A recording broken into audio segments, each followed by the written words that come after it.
Website design on a giant scale. Margaret Gould Stewart has designed for some of the giants of the Internet, including Google, YouTube, and Facebook. Here are 2 lessons she has learned from her experience designing for Internet users. Look beyond data. For a long time, Facebook had a tool that allowed people to report photos as spam or abuse. But of the cases reported, only a small percentage of the photos were actually offensive. One of the designers on the team felt there probably was a reason for this, so he studied the cases carefully. He found that in most cases, users just didn't like the photos of themselves their friends had posted and wanted them taken down. To enable people to report cases like these, the Facebook team added a new feature. This feature allowed people to message their friends to ask them to take the photo down, but only 20% of people used the function. The team worked on the case further. It spoke to communications experts and studied rules of polite language. It discovered that users didn't just want to tell their friends to take the photo down. They wanted to tell their friends how the photo made them feel. So the team made a small change.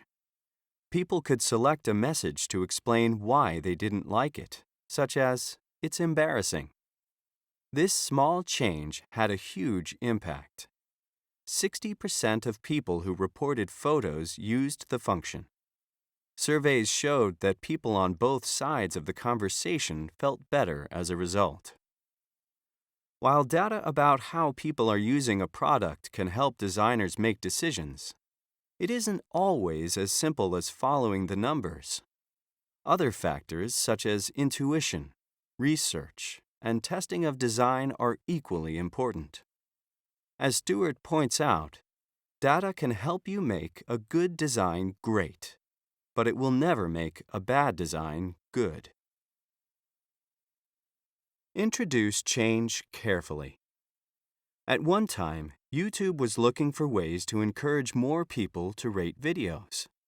When Stewart and her team looked into the data, they found that most people were only using either the highest rating, 5 stars, or the lowest rating, 1 star. Almost no one was using 2, 3, or 4 stars. So the team decided to simplify the rating.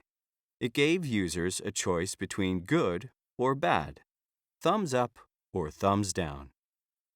YouTube tried to prepare people for this change by sharing data about how the 5-star rating system wasn't being used as intended. It announced that it was going to change the system to match user behavior. When the change was made, it was still frustrating for some users as they had become attached to the old design. However, because of the preparatory steps taken earlier, it was easier for YouTube to get users to accept the change. This experience shows that even when huge websites try to manage change carefully, it's impossible to completely avoid negative responses. Any changes, even small improvements, need to be introduced carefully.